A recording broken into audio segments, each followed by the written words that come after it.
함께 읽은 말씀은 창세기 6장입니다. 창세기 6장 15절부터 22절까지 말씀 같이 읽겠습니다. 내가 만들 방주는 이러하니 그 길이는 300규빗, 너비는 50규빗, 높이는 30규빗이라. 거기에 창을 내되 위에서부터 한 규빗이 내고 그 문은 옆으로 내고 상중하 3층으로 할지니라. 내가 홍수를 땅에 일으켜 무릇 생명의 기운이 있는 모든 육체를 천하에서 멸절하리니 땅에 있는 것들이 다 죽으리라. 그러나 너와는 내가 내 언약을 세우리니 너는 내 아들들과 내 아내와 내 며느리들과 함께 그 방주로 들어가고 혈육 있는 모든 생물을 너는 각기 암수 한 쌍씩 방주로 이끌어 들여 너와 함께 생명을 보존하게 하되 새가 그 종류대로 가축이 그 종류대로 땅에 기는 모든 것이 그 종류대로 각기 둘씩 내게로 나오리니 그 생명을 보존하게 하라. 너는 먹을 모든 양식을 내게로 가져다가 저축하라. 이것이 너와 그들의 먹을 것이 되리라. 노아가 그와 같이 하여 하나님이 자기에게 명하신 대로 다 준행하였더라. 아멘. 오늘은 창세기 강의 23번째 시간 노아가 다 준행하였더라 라는 제목으로 여러분들에게 하나님 말씀 전하도록 하겠습니다. 우리의 삶을 돌아보면 좀 이렇게 평상시에 얼마나 하나님의 보호하심이 있다는 것을 느끼고 사는지 모르겠습니다. 혹은 이제 세상을 살아가다 보면 이 당장 우리가 오게 되는 어떤 인생의 장벽들, 그리고 우리가 느껴지는 어떤 마음속의 어떤 절망감, 실패감, 그리고 때로는 실망감들이 우리의 삶 가운데 오게 될 때 우리가 이런 것들을 경험하다 보면 간혹 하나님이 살아계실까? 라는 생각이 들기도 합니다. 그리고 교회에서 저도 이제 목사이기도 하지만 이런 성경의 내용들을 보면 진짜 이런 말씀들이 지금 내게 주어진 현실적인 상황과 문제들과 무슨 차이가 있을까라는 생각이 들 때가 있다는 거죠.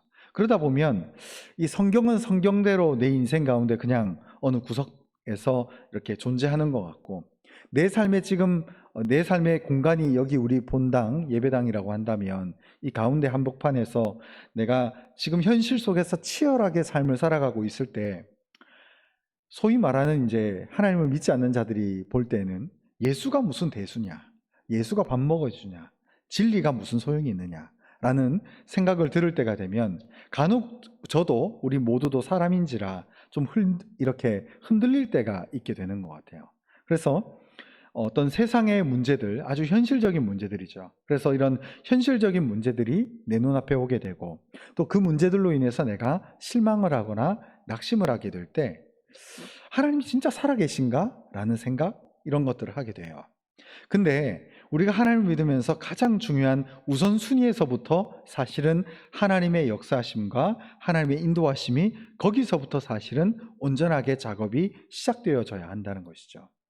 저도 이제 어릴 때부터 모태신앙으로서 어머니 손 붙잡고 교회를 다니고 예수를 믿어왔지만 제 인생을 좀 돌아보면 참 하나님을 진짜 만나는 시기는 교회에 처음 나온 시기와 꼭 맞지는 않더라고요. 교회를 나온 지 한참 돼서 내 삶에 어떤 하나님을 부르짖어야 되고 하나님이 무엇보다 나를 만나주시는 그 대역사의 사건이 나타나게 될 때에 내 인생의 우선순위가 이렇게 바뀌는 것을 보게 됐습니다. 그래서 우리의 삶 가운데 예수를 믿는다는 것, 그리고 하나님을 믿는다고 하는 것은 물론 눈에 보이기에는 우리가 교회에 나와서 예수를 믿는다라고 새신자 등록 카드를 쓴다거나 아니면 내가 예수를 믿는다고 주변 사람들에게 알리기 시작한 것이 예수를 믿는 시작점이 될 수는 있지만, 실질적으로 내 인생 가운데 우선순위가 바뀌고 하나님과 동행하면서 하나님의 능력을 의지하는 그 시기는 별도로 따로 있다는 생각이 좀 들기도 합니다. 특별히 오늘 본문에 보면 이 노아의 방주에 대한 이야기가 나옵니다. 이 노아의 방주에 대한 이야기는 사실 우리가 지금 현대를 살아가고 있는 내 삶과는 저 멀리 동떨어져 있는 것 같아요. 그래서 내 삶의 인생의 지금 중심 화두는 내가 지금 빨리 좋은 사람들, 어떤 사람들과 관계를 회복해야 되는 부분이고, 또 혹은 어떤 직장 생활을 잘하는 것, 혹은 내가 빨리 성공하는 것, 아니면 내가 생각하고 꿈꾸는 어떤 현실적인 문제들을 빨리 해결하고 그 목표치에 도달하는 것이 내 인생의 목표라고 생각하고 그것만을 위해서 달려가는 경우가 있습니다. 그런데 우리의 삶 가운데 예수를 먼저 만나고 하나님을 만나고 나서 가장 먼저 나타나게 되는 큰 변화가 이방인들이 구하는 것과 하나님을 믿는 그리스도인이 구하는 목표가 다르다는 거예요. 여러분, 우리가 예수를 만나기 전까지는 내 삶에 예수를 잘 모르기 때문에 오는 다른 목표들이 있었습니다. 예를 들어서 장가 가고 시집 가고 좋은 출세하고 좋은 직장 들어가고, 오늘날 이 자녀들은 대기업 들어가는 게 꿈이겠죠. 아니면 공무원이 된다거나 시험을 치기도 하겠죠. 그래서 이런 이 세대의 여러 가지 인생을 향한 문제들이 있는데, 이 문제들을 생각해 놓고 있다가 막상 이 우리의 삶 가운데 이런 노아의 방주 얘기를 들어보면 뭔가 이렇게 인생에 브레이크가 걸리듯이 숨이 턱 막힐 때가 있습니다. 그 이유가 뭐냐면, 내 인생에 진짜 중요한 게 뭘까? 여러분, 혹시나 아주 한 7년 정도 한 4, 5년 전에 개봉했는데, 2017년에 개봉을 했는데, 곡성이란 영화 한번 보셨나요? 워낙 인기가 많았었는데 안 보신 분들도 계시겠지만, 그 영화를 굳이 이제 설명해 줄 필요는 없고, 그 영화 내에서 이제 주요 핵심 대사가 기억이 나는데, 나중에 이제 개그맨들도 주로 이런 얘기를 많이 했었어요. 어떤 대사였냐면 못이 중한디라는 말이었습니다. 그게 강원도 전라도 곡성이라고 하는 지역에서 하는 그 사투리 말로 뭐가 중요한데라는 말이었죠. 못이 중한디. 여러분, 우리의 삶 가운데 진짜 중요한 것이 무엇인지를 아는 것이 참 중요합니다. 여러분, 만약에 오늘 이 노아의 방주 사건을 그냥 우리의 삶의 우선순위에 대해서 아무런 그냥 일반적인 생각이 없이 그냥 들여다보게 되면, 옛날에 호랑이가 담배 피던 그 시절에나 노아가 방주를 준비해서 그 물 심판을 대비하고 건짐을 입었더라라고 하는 어떤 그런 생각만 하고 오늘 말씀이 마무리가 될 수밖에 없다는 그런 것이죠. 그러나 이 본문의 말씀을 우리의 삶 가운데 그대로 적용해서 예수 믿는 신앙의 핵심, 그리고 예수 믿는 우리의 신앙이 과연 어떤 우선순위를 가지고 있고 우리의 삶을 어떻게 꾸려나가야 되는지를 분명하게 알고 사는 것은 굉장히 중요하다는 것이죠. 여러분, 예수 믿는 우리의 삶 가운데 어떻게 보면 이 메시지를 주일날 오전 예배 때는 참 하기가 어렵지만, 여러분, 심판이 있습니다. 심판이 있어요. 1차적인 우리 인생의 심판은 죽음이라고 하는 물리적, 생물학적 죽음이 1차적인 심판이기도 하지만, 그 1차적인 심판이 오기 전에 혹 행여나 우리가 하나님의 때를 알 수는 없지만 하나님의 그 최종 심판이 그 마지막 심판이라는 거예요. 그래서 우리의 삶에 이 죽음이라고 하는 1차적인 심판이 있지만, 우리 믿는 자의 신앙은 결국 하나님이 우리 인생을 심판하신다라고 하는 그 목적을 향해서 나아가는 것이 우리 인생의 가장 중요한 우선순위의 핵심이라는 것입니다. 여러분, 사람 보고 살면은 큰일 납니다.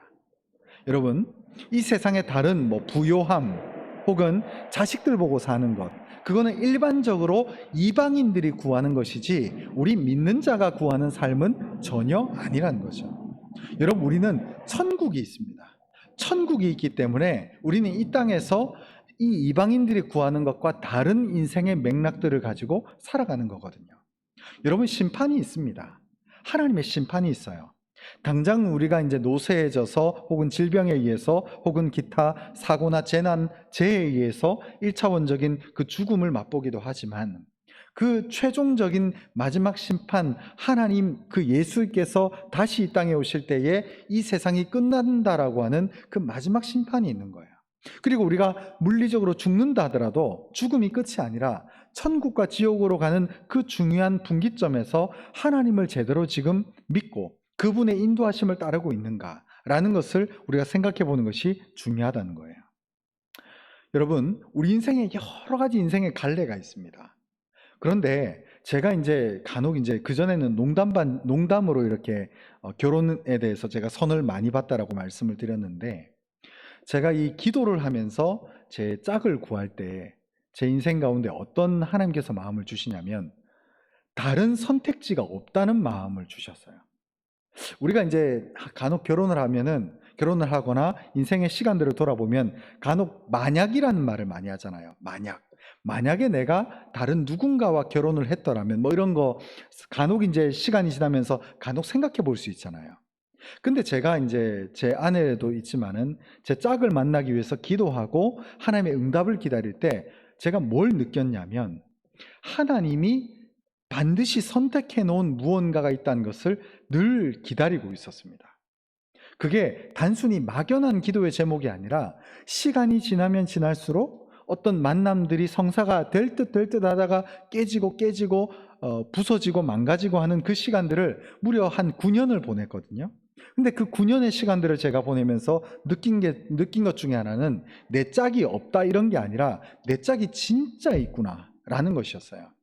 주변에서 보면은 안달이 나죠. 특히 저희 어머님은 늘 저한테 화가 나 있었어요. 사실은 30 중반이 넘어가면서. 근데 제가 될 듯 안 되고 될 듯 하고 안 되고 하는 모든 시간들을 적당히 보낼 때는 굉장히 우울증이 오더라고요. 자꾸 인생의 실패감을 느끼게 되니까. 왜냐하면 제 동기들은 전부 33살쯤에 거의 대부분이 결혼을 했거든요. 근데 저만 37살에 결혼을 했었습니다. 그리고 선을 제가 안 보고 짝을 만나기 위해서 준비를 안 했느냐. 엄청나게 많은 노력을 했는데 너무너무 안 되는 거예요. 아니, 이렇게 안 될 수가 있나라는 생각이 들 정도로 너무너무 안 되는 거예요. 근데 안 되고 안 되는 게 너무너무 많다가 보니까 어느 순간 제가 마음에 확신이 들기 시작했어요. 기도하면서. 이거 반드시 하나님이 뭔가 준비해 놓은 게 있겠구나 라는 생각을 제가 믿기 시작했었습니다. 여러분, 혹시나 우리의 삶 가운데 어떤 고난이 있다고 생각을 해보시거나 고난이 있으실지 모르겠는데 그 고난의 문제를 잘 생각해 볼 수 있는 우리의 삶의 관점이 되어야 됩니다. 때로는 하나님이 어떤 고난이나 기다림, 때로는 실패를 통해서 시간을 한참 사용하세요. 근데 그 시간을 한참 사용하시는데 그게 목적이 있다는 거예요. 우연히 혹은 팔자소간 아니면 재수가 없어서가 아니라 하나님의 역사심대로 뭔가가 있어서 지금 한참을 안 되고 있다는 것을 믿기 시작하는 그 시점이 있다는 거예요. 그래서 그 문제를 해결하는 게 목적이 아니라 하나님이 진짜 우리 인생 가운데 원하시는 것은 하나님과 동행하는 우리의 삶이 되어져야 한다는 것을 믿기 시작하는 거였습니다. 여러분, 우리 인생의 결론, 저는 예수 믿는 신앙을 한 문장으로 뭐라고 설명을 하냐면 결과를 하나님께 맡기는 겁니다. 결과. 사람이요, 결과를 자꾸 보려고 하면 사람이 치사해져요.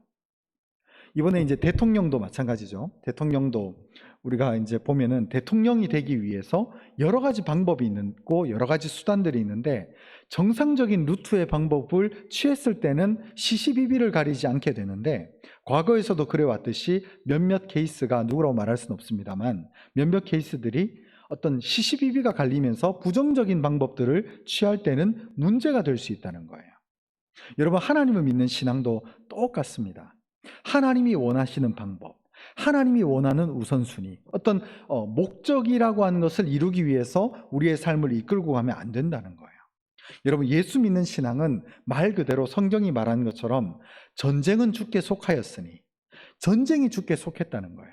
하나님께서 우리 인생을 붙들고 계시고 우리 인생의 최종적인 권한을 가지고 계신다. 지금 나는 이 문제가 안 된다고 안달복달하지만 우리의 삶의 가장 핵심적인 주제는 그 결론조차도 하나님께 내어 맡기는 거예요. 그리고 온전히 하나님과 동행하는 신앙을 살아가는 것이 우리의 삶의 목적이라는 것입니다. 여러분, 성경을 한번 보십시오. 구약 시대 때는 하나님께서 아들을 낳게 해주는 게 은혜였어요.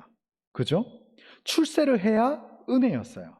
그리고 목마르고 배고프고 굶주릴 때에 그 목마름과 배고픔과 굶주림이 놀라운 기적으로 나타나줘야 그게 은혜였어요. 근데 신약 성경으로 딱 넘어가면 이상해요. 뭐가 이상하냐? 예수 믿는 자들이 돈에 연연하지 않습니다. 그리고 이 사람들은 희한하게 하나님 나라 외에는 세상적인 목적이 하나도 없어요. 그리고 예수 복음 전하다가 죽는 것이 그들의 삶이었습니다. 그리고 그 삶이 우리에게 요청되고 있다는 거예요. 여러분, 우리 믿는 자에게 가장 중요한 것은 결과를 보려고 하면 망하게 되어 있습니다. 특별히 이 신약 시대 하나님이 우리에게 이 심판이라고 하는 것을 예비해 놓고 있다는 것을 우리가 생각해 보면 세상에서 뭔가를 이루고자 하는 자기 함정에 빠지면 안 된다는 거예요. 여러분 오늘 성경을 한번 보시죠. 여기 보시면 17절을 우리 같이 한번 읽겠습니다. 17절입니다. 시작. 내가 홍수를 땅에 일으켜 무릇 생명의 기운이 있는 모든 육체를 천하에서 멸절하리니 땅에 있는 것들이 다 죽으리라. 여러분, 다 죽으리라고 하는 이 상황을 놓고 이것을 소망이나 꿈을 둔 사람이 어디 있겠습니까? 없어요. 하나님이 이 땅에 있는 모든 것들을 멸절하시겠다라고 작심을 하시면 그 누구도 하나님의 뜻을 막을 수도 없고 제할 수도 없고 연기시킬 수가 없어요. 하나님이 하시고자 하기 때문에. 여러분, 우리의 삶도 마찬가지입니다. 하나님이 우리에게 뭐라고 하셨냐? 예수님을 통해서 회개하라. 천국이 가까이 왔다는 거예요. 회개라는 거예요.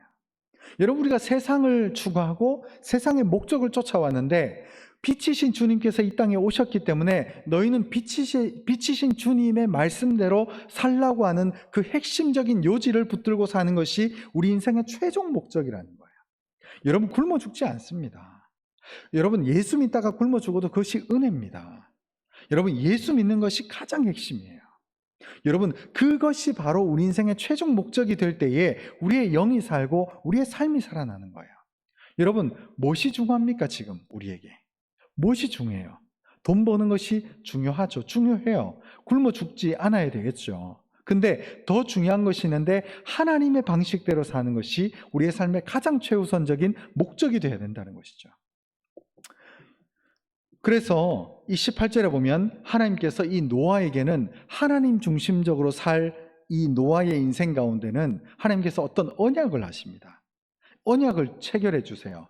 18절에 보면 그러나 너와는 내가 내 언약을 세우리니 너는 내 아들들과 내 아내와 내 며느리들과 함께 그 방주로 들어가고. 여러분, 우리 예수 믿는 자의 삶이 방주입니다. 방주. 여러분, 내가 예수를 믿고 하나님의 보호하심 가운데 거한다는 것은 방주입니다. 제가 예전에 주일날 한번 말씀을 드렸습니다만 방주는 배와 달라요. 겉보기로는 방주와 배가 모양이 똑같습니다만 방주는 연료가 없어요.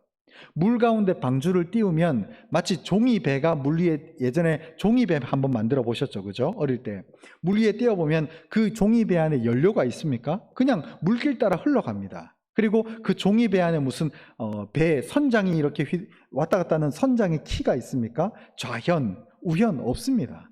하나님의 인도하심대로 사는 것이 그 방주의 삶이에요. 방주는 오직 방주, 아무것도 없습니다. 그리고 공교롭게도 놀라운 사실은 여기 16절에 보면 거기에 창을 내되 위에서부터 한 규빗에 내고. 여러분, 배에 이 방주가 보면 외부에 창문이 없어요. 외부에 창문이 있는 것이 아니라 방주 윗공간 가장 정중앙에 오직 하늘만 바라보라고 창문 한 규빗이 이 가운데 손가락 중지 끝에서부터 팔꿈치까지 45cm 정도 됩니다. 45cm의 가로와 세로를 가지고 있는 이 정도 되는 모양의 그 천장에 있는 그 창문 하나가 전부입니다.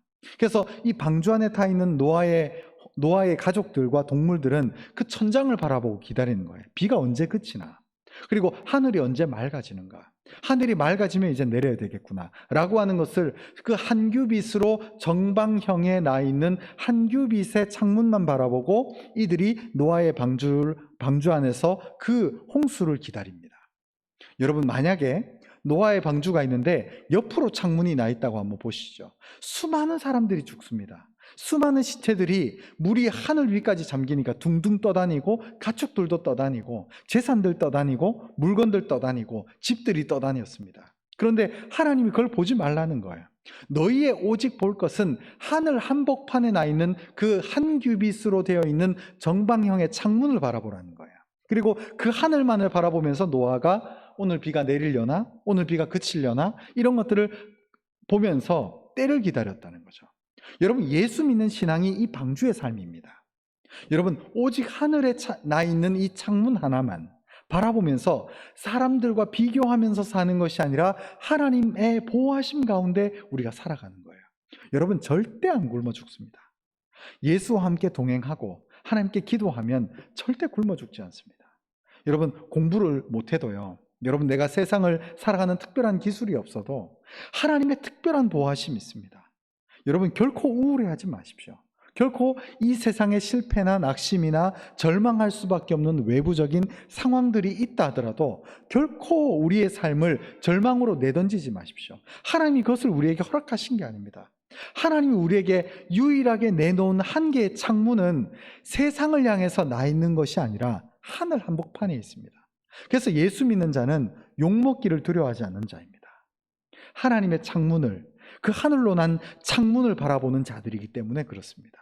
여러분, 어떻게 보면 예수 믿는 자들은 좀 세상에서 왕따가 될 마음의 준비를 해야 돼요. 그러나 왕따가 구질구질하고 이런 게 아니라 하나님이 지금 나를 보호하고 계신데 그런 마음으로 사는 거예요. 여러분, 성경은 전부 모든 인물들이 노아의 방주의 삶을 살아갑니다. 여러분, 다니엘이라고 하는 한 인물을 보면 이 다니엘이 왕을 3번, 4번 정도 바꿉니다. 근데 그때마다 그 나라의 2인자가 돼요. 왕 다음에 총리 대신이 됩니다. 근데 공교롭게도 주변 사람들이 다니엘을 전부 싫어해요. 왜냐?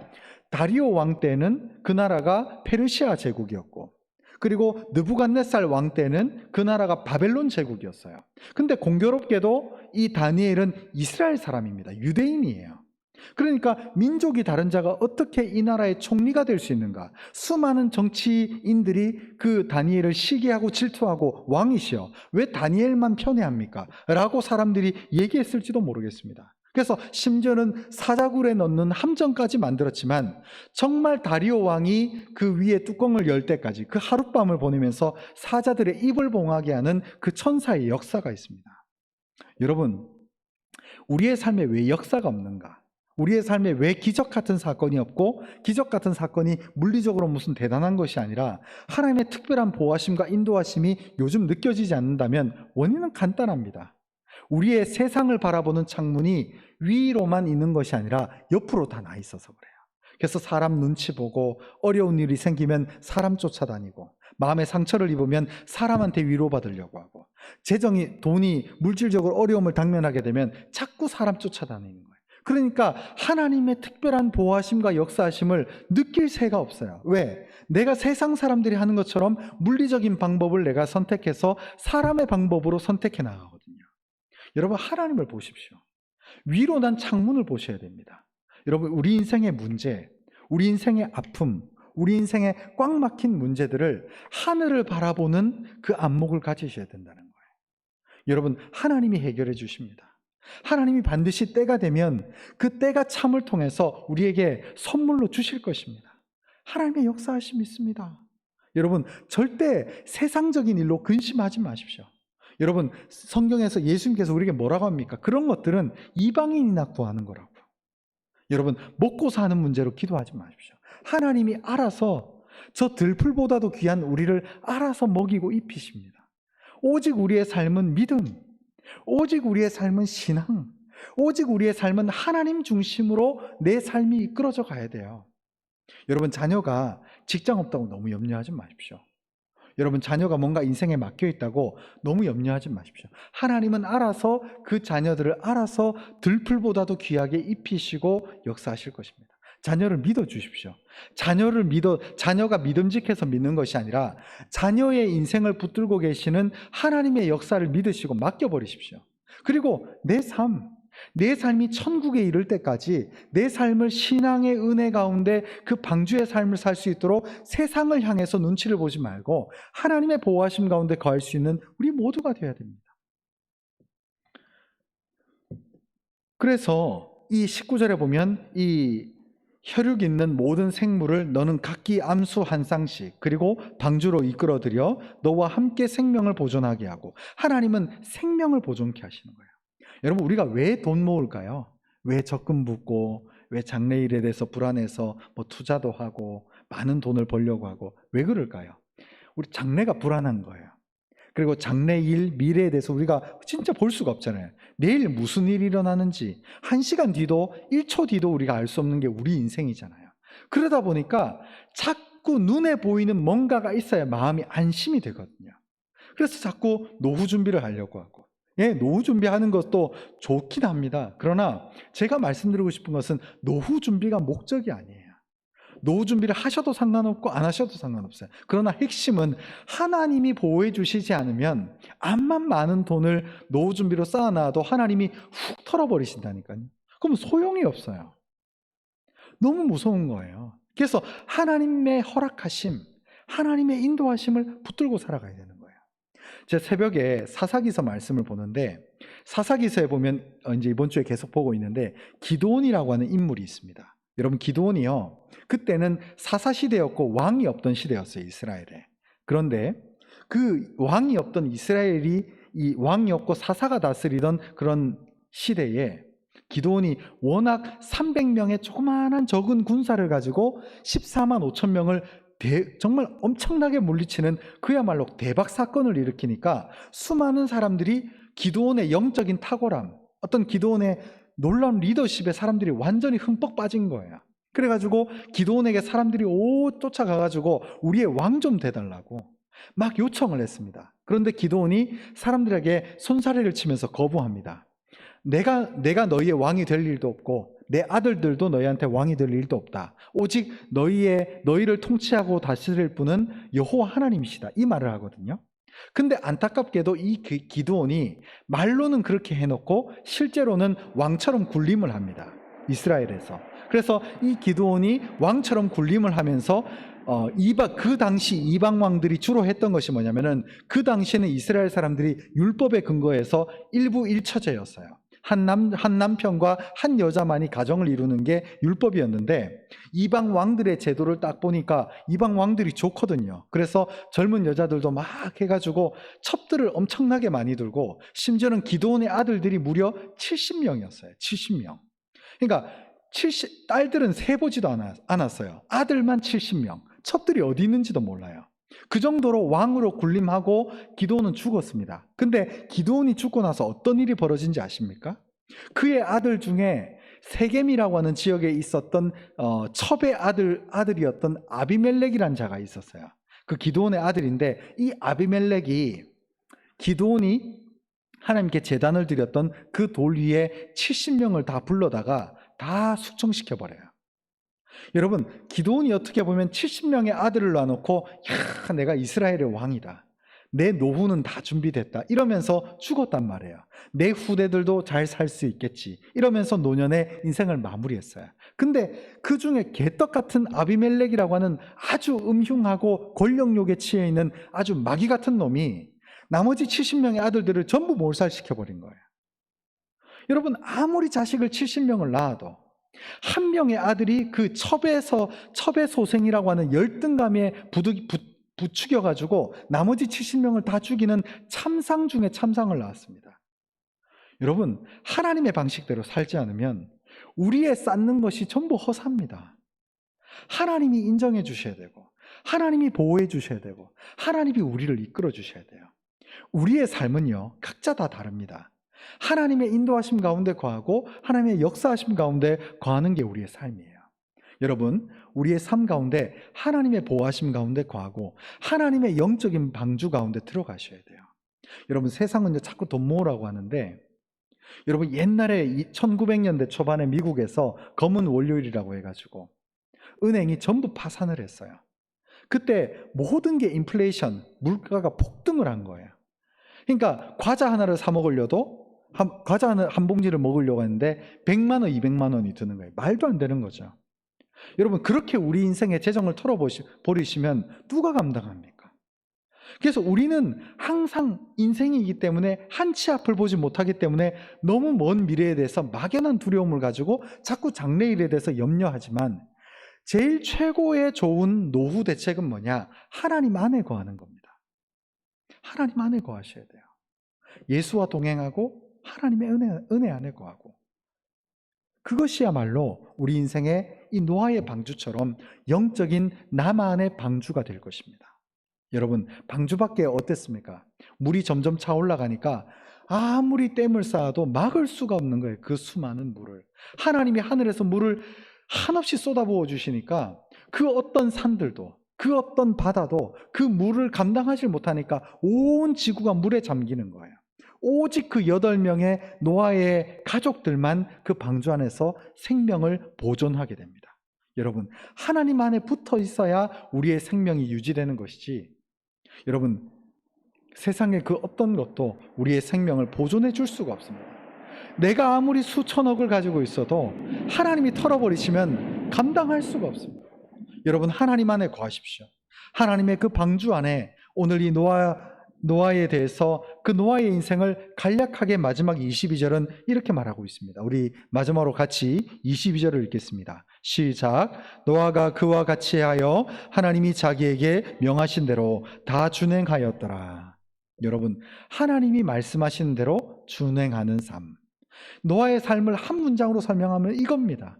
노아가 성격이 괴팍했던 괴팍하지 않았건, 노아가 포도주를 마시고 들르보이건 그렇지 않았건 상관없이 이 노아가 하나님과 같이 하여 하나님이 자기에게 명하신 그대로 준행하는 이 노아가 하나님이 택하신 그 방주에 탄 유일한 삶을 살았다는 것이죠. 여러분, 우리 각자의 방주가 있습니다. 하나님의 보호하심이 있습니다.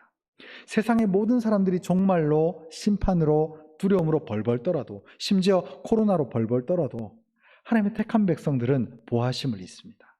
여러분, 하나님과 동행하시고 그 하늘로 난 그 한 개의 창문을 바라보며 세상을 향한 창문의 문을 닫으시기 바랍니다. 여러분, 건강이 우리 인생을 보존해 주는 거 아닙니다. 여러분, 노후 준비가 우리 장래를 책임져 주는 거 아닙니다. 하나님만이 우리를 보호해 주시고 하나님만이 우리 인생을 책임져 주신다는 것을 확실히 믿으시기 바랍니다.